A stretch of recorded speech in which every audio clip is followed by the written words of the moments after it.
Labor Party conference over the weekend. This is not a story from today. I think it was on the news technically yesterday, but it gives a little bit of a summary about what was going on. And, Hipkins is pledging to make this a one-term government. People of Dunedin, he made a bit of a shout-out to you guys as well. The truth is, though, Chewy, he says something about Dunedin Hospital, and not because I distrust Chippy, but I go, but they said that before, and then they withdrew. And then National said it, and then they withdrew. So I like the words. How do we, the public, get the assurance or the guarantee from any political party? I forget who's saying it. But let's have a look at a little bit of the highlights from the weekend based off a story from yesterday. And speaking at the Labor Party's annual conference today in Christchurch, leader Chris Hipkins vowed a full rebuild of Dunedin Hospital and to reinstate smoke-free Aotearoa. Political editor Mikey That I do believe, because that's political gold. So absolutely, I buy that. Sherman was there.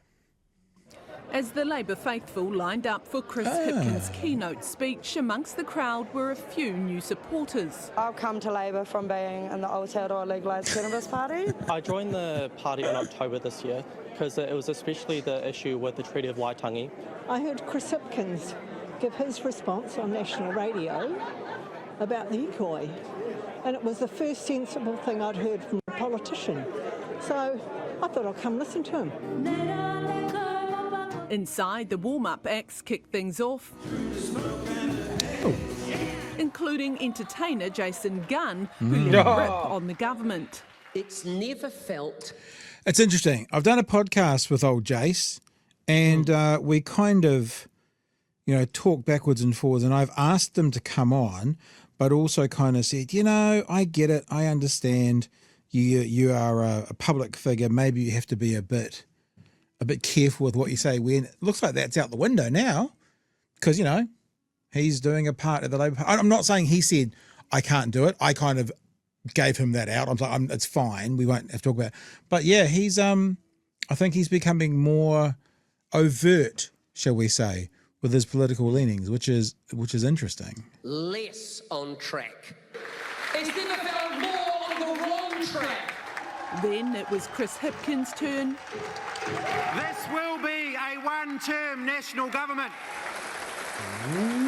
The Labor leader making a lot of promises. We will reinstate smoke-free Aotearoa. We will cancel the tax breaks they have given to tobacco companies. Today, I can announce that under Labor, New Zealand will not be part of AUKUS.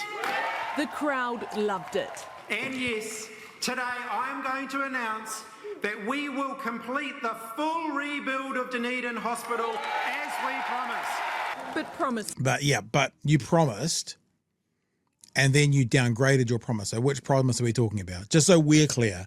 Because you promised, Labor, then you downgraded it, and then National came in and said, we'll do it better, and then they downgraded it. So which one? I mean, we can ask Chippy this himself. I didn't tell you, he's coming on live on Thursday night. We'll ask him, because the other thing about coalition governments is an interesting conversation to have with a politician. How does any party make a guarantee? Because let's just say for some reason, forget what the policy is, but one of your coalition partners goes, I'm not going to sign on to that. How does anyone make a promise these days in this world? Because, as we've seen with these guys who are in right now, your promises can go away very quickly, or they can be upscaled very quickly depending on the other people you need to get power. You know what I mean? Yeah. I think that's a fair question. Look, I think they're both fair questions. And I think Labor and Chippy have to be prepared for these questions, because the people of Otago have had promises broken by both major parties. So I wouldn't expect them to come just flocking back just at that word. I had those same thoughts of like, okay, it's good that you're saying it. Yeah. Stick your flag in the ground. Awesome. But you're not going to do it to us again, are you? It's a little bit like the New Zealand cricket team, Joey. You probably don't know this, but I like using sporting analogies. It's a little bit like did they get last season? Yes, 64,000, I think it was. Or they got to about 300 miles per hour down the back straight. I think that was about right. Is that I always find my relationship with the New Zealand cricket team a bit like an abusive relationship. Like they perform so poorly. I'm like, I'm not doing this anymore. And then they go on this tear where they're just like, oh my God, they're winning everything. They're amazing. And they drag me back in. to just go and fall down exactly the same hole again. It's kind of a bit the same with politics. Like what they're saying now, what they're promising 2 years out, you can do whatever you want. So you're going to suck me back in, and then what happens if you hurt me again? You know, it's like, well, then what? I'm not going to put up with this forever. I think that's what you're seeing in America as well, especially with the Democrats. Like the Democrats have continued to make promises and then not fulfilled them, and they're keeping on going. You have to vote for us, or else Donald Trump will get in. And people just now are kind of going, you hurt me. I'm not going to vote for anyone. You know what I mean? That's something that all politicians all over the world, I guess, have to have an answer for. Yeah. Anyway. And I think the core thing here around talking about the hospital, the one that they're going to get absolutely hammered by is National couldn't fund it. How are you funding it? Yeah. And I want to see some real adult discussions around that. And it's not going to be funded by one silver bullet solution. It's going to be done by a range of things. And one of those adult discussions that we have to have is the talk about borrowing for infrastructure is a smart move. Yeah. Not for sugar hits like tax cuts. Yeah. But we keep on hearing that, we just can't borrow all of this money. Our debt loading compared to other OECD countries is very, very low. Yeah, very good. All so, right. Yeah. Let's find out what happened at this wonderful weekend away that we didn't go to. These aren't cheap. Is this Labor spending too much again? This is Labor making sure that... What a loaded question. Spending too much again. So National's right. So you're basically, that's a national talking point. Is this Labor spending too much again? So you're just taking your questions directly from the PR team of National? Like, are Labor spending too much? Fine. Is this Labor spending too much again? National talking point. Promises that we made, many of which the current government endorsed before their last election, were actually delivered on. It's a bit like the bad boyfriend who says they'll change, but then comes up with the same old stuff. More reckless spending, more taxes, more debt.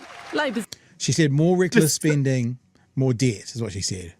No, I was more zeroing in on the fact of that it's like the abusive partner coming back with the same old story and no new ideas from Nicola Willis of the National Party, who have built their entire platform of ideas from other national parties over the last 30 years. And going backwards.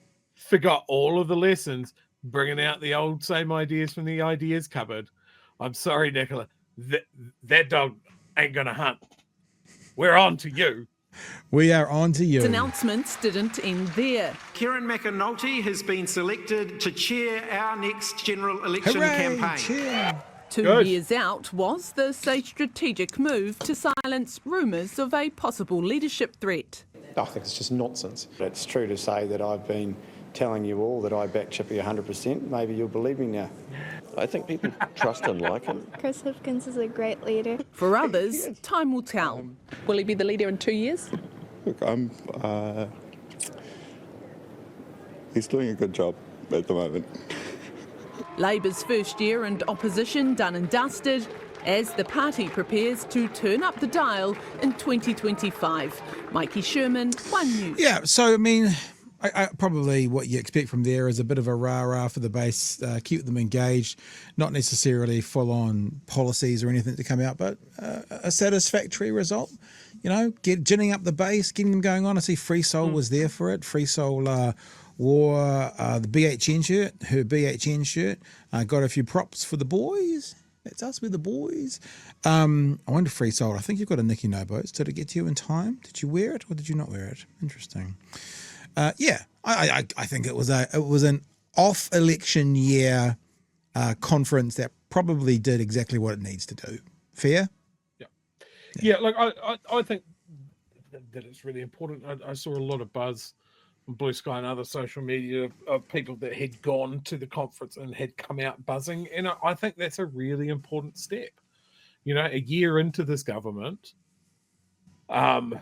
let's be honest, a lot of us on the left have taken a fucking beating, and it's been exhausting. And I think for people to go to that conference and feel a bit of hope and a lot of energy is what I picked up on, and for Hipkins to really sort of set out a mission statement, I think it's mission accomplished there.